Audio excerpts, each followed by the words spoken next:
ਸਤਿ ਸ੍ਰੀ ਅਕਾਲ ਦੋਸਤੋ।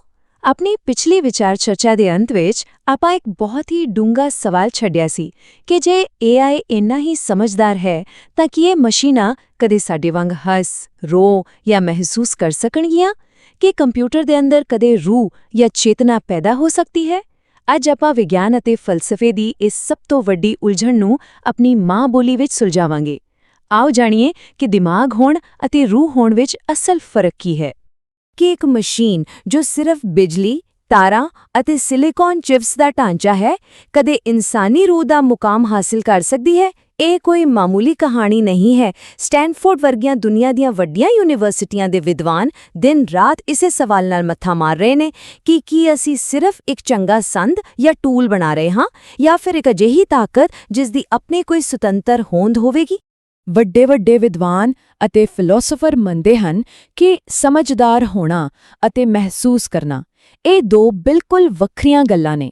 ਇਸ ਨੂੰ ਵਿਗਿਆਨ ਦੀ ਭਾਸ਼ਾ ਵਿੱਚ ਹਾਰਡ ਪ੍ਰੋਬਲਮ ਆਫ ਕੌਨਸ਼ੀਅਸਨੈਸ ਕਿਹਾ ਜਾਂਦਾ ਹੈ। ਦੇਖੋ, ਮਸ਼ੀਨ ਨੂੰ ਇਹ ਸਿਖਾਉਣਾ ਬਹੁਤ ਸੌਖਾ ਹੈ ਕਿ ਬਾਹਰੋਂ ਡਾਟਾ ਕਿਵੇਂ ਇਕੱਠਾ ਕਰਨਾ ਹੈ, ਪਰ ਸਾਡੇ ਇਨਸਾਨਾਂ ਵਾਂਗ ਅੰਦਰੂਨੀ ਅਹਿਸਾਸ ਕਿਵੇਂ ਪੈਦਾ ਕਰਨਾ ਹੈ, ਇਹ ਸਮਝਾਉਣਾ ਲਗਭਗ ਨਾਮੁਮਕਿਨ ਹੈ। ਸਾਡੇ ਅਤੇ ਮਸ਼ੀਨ ਵਿੱਚ ਫਰਕ ਬਹੁਤ ਸਪਸ਼ਟ ਹੈ। ਜਿਵੇਂ ਆਪਣੇ ਪਿੰਡ ਵਿੱਚ ਰੱਖਿਆ ਕੋਈ ਤੋਤਾ ਰਟਾ-ਰਟਾਇਆ ਪਾਠ ਬੋਲ ਸਕਦਾ ਹੈ, ਸਵੇਰੇ ਉੱਠ ਕੇ ਸਤਿ ਸ੍ਰੀ ਅਕਾਲ ਕਹਿ ਸਕਦਾ ਹੈ, ਪਰ ਉਹ ਉਸਦੇ ਅਰਥ ਜਾਂ ਅਹਿਸਾਸ ਨੂੰ ਬਿਲਕੁਲ ਨਹੀਂ ਸਮਝਦਾ। ਬਿਲਕੁਲ ਉਵੇਂ ਹੀ AI ਬਹੁਤ ਸਾਰਾ ਡਾਟਾ ਪੜ੍ਹ ਕੇ ਇੱਕ ਬਹੁਤ ਹੀ ਦਰਦਨਾਕ ਕਵਿਤਾ ਤਾਂ ਲਿਖ ਸਕਦਾ ਹੈ, ਪਰ ਉਸ ਕਵਿਤਾ ਦਾ ਦਰਦ AI ਖੁਦ ਮਹਿਸੂਸ ਨਹੀਂ ਕਰ ਸਕਦਾ। ਉਸਨੂੰ ਨਹੀਂ ਪਤਾ ਕਿ ਉਦਾਸ ਹੋਣਾ ਕੀ ਹੁੰਦਾ ਹੈ।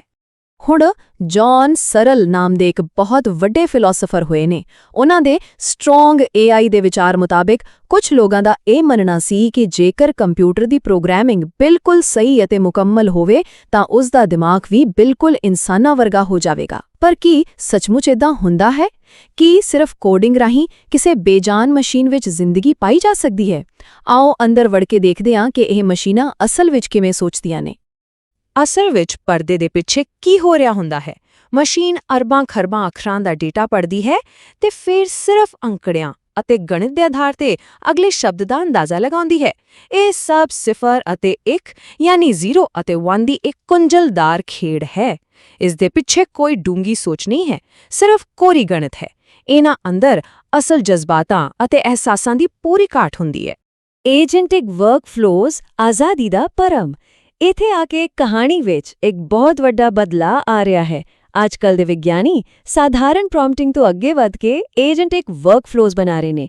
ਜੇ ਕੱਲ੍ਹ ਨੂੰ ਕੋਈ ਕੰਪਿਊਟਰ ਜਾਂ ਰੋਬੋਟ ਤੁਹਾਡੇ ਨਾਲ ਬਿਲਕੁਲ ਇਨਸਾਨਾਂ ਵਾਂਗ ਗੱਲਬਾਤ ਕਰੇ, ਆਪਣੇ ਆਪ ਫੈਸਲੇ ਲੈਂਦਾ ਹੋਇਆ ਨਜ਼ਰ ਆਵੇ, ਤਾਂ ਇਸ ਦਾ ਮਤਲਬ ਇਹ ਕਦੇ ਨਾ ਕੱਢਿਓ ਕਿ ਉਸ ਦੇ ਅੰਦਰ ਕੋਈ ਮਨ ਜਾਂ ਆਤਮਾ ਆ ਗਈ ਹੈ। ਜੇ ਤੁਸੀਂ ਸਟੈਨਫੋਰਡ ਦੇ ਵੱਡੇ ਇੰਜੀਨੀਅਰਿੰਗ ਕੋਰਸ ਦੇਖੋ ਤਾਂ ਉੱਥੇ ਇਹ ਸਪਸ਼ਟ ਪੜ੍ਹਾਇਆ ਜਾਂਦਾ ਹੈ ਕਿ ਇਹ ਏਜੰਟਿਕ AI ਕਿਵੇਂ ਕੰਮ ਕਰਦੀ ਹੈ। ਪਹਿਲਾਂ ਇਹ ਏਜੰਟ ਆਸ-ਪਾਸ ਦੇ ਹਾਲਾਤਾਂ ਨੂੰ ਵੇਖਦਾ ਹੈ ਯਾਨੀ ਆਬਜ਼ਰਵ ਕਰਦਾ ਹੈ, ਫਿਰ ਯੋਜਨਾ ਬਣਾਉਂਦਾ ਹੈ ਅਤੇ ਅੰਤ ਵਿੱਚ ਵੱਖਰੇ-ਵੱਖਰੇ ਸੰਦਾਂ ਨੂੰ ਵਰਤ ਕੇ ਕੰਮ ਕਰਦਾ ਹੈ। ਇਹ ਸਾਰਾ ਕੁਝ ਇੰਨੀ ਤੇਜ਼ੀ ਅਤੇ ਸਫਾਈ ਨਾਲ ਹੁੰਦਾ ਹੈ ਕਿ ਸਾਨੂੰ ਲੱਗਦਾ ਹੈ ਜਿਵੇਂ ਮਸ਼ੀਨ ਸੱਚਮੁੱਚ ਸੋਚ ਰਹੀ ਹੈ, ਪਰ ਅਸਲ ਵਿੱਚ ਇਹ ਸਿਰਫ ਕੋਡਸ ਦਾ ਇੱਕ ਬਹੁਤ ਹੀ ਉਲਝਿਆ ਹੋਇਆ ਜਾਲ ਹੈ।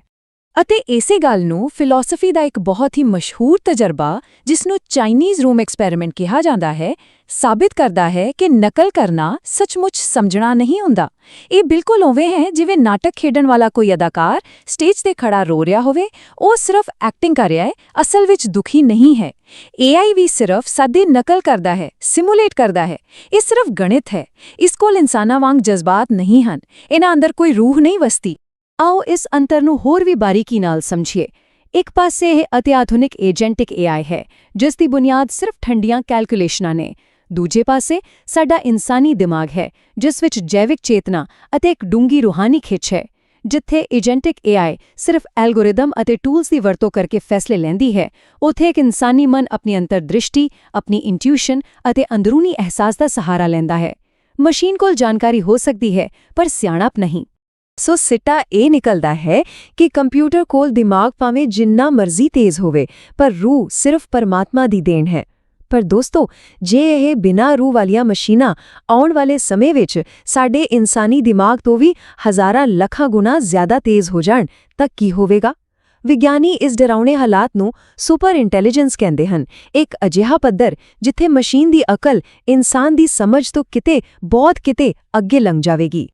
ਅਤੇ ਸਥਿਤੀ ਆਪਣੇ ਨਾਲ ਕਈ ਵੱਡੇ ਤੇ ਭਿਆਨਕ ਖਤਰੇ ਲੈ ਕੇ ਆਂਦੀ ਹੈ। ਵਿਦਵਾਨ ਚੇਤਾਵਨੀ ਦਿੰਦੇ ਹਨ ਕਿ ਜਦੋਂ ਮਸ਼ੀਨਾਂ ਖੁਦ ਨੂੰ ਆਪਣੇ ਆਪ ਬਿਹਤਰ ਬਣਾਉਣ ਦੇ ਕਾਬਿਲ ਹੋ ਜਾਣਗੀਆਂ ਤਾਂ ਸਾਡਾ ਮਨੁੱਖੀ ਕੰਟਰੋਲ ਪੱਕੇ ਤੌਰ ਤੇ ਖਤਮ ਹੋ ਸਕਦਾ ਹੈ।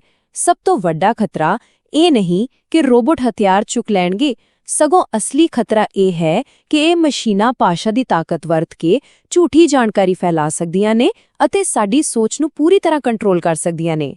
ਤਾਂ ਫਿਰ ਸਭ ਤੋਂ ਵੱਡਾ ਸਵਾਲ ਇਹ ਉੱਠਦਾ ਹੈ ਕਿ ਕੀ ਕਦੇ ਅਜਿਹਾ ਸਮਾਂ ਆਵੇਗਾ ਜਦੋਂ AI ਸਾਡੇ ਇਨਸਾਨਾਂ ਤੇ ਹੀ ਰਾਜ ਕਰੇਗਾ? ਕੀ ਇਹ ਸੁਪਰ ਇੰਟੈਲੀਜੈਂਸ ਸਾਡਾ ਅੰਤ ਹੋਵੇਗਾ ਜਾਂ ਮਨੁੱਖੀ ਇਤਿਹਾਸ ਦੀ ਇੱਕ ਨਵੀਂ ਅਤੇ ਸੁਨਹਿਰੀ ਸ਼ੁਰੂਆਤ?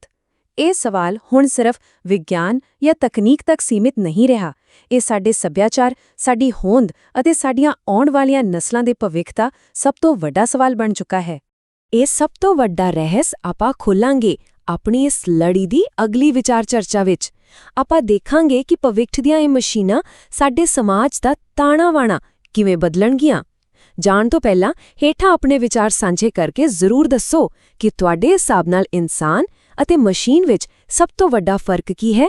ਮਿਲਦੇ ਹਾਂ ਜਲਦੀ। ਸਤਿ ਸ੍ਰੀ ਅਕਾਲ।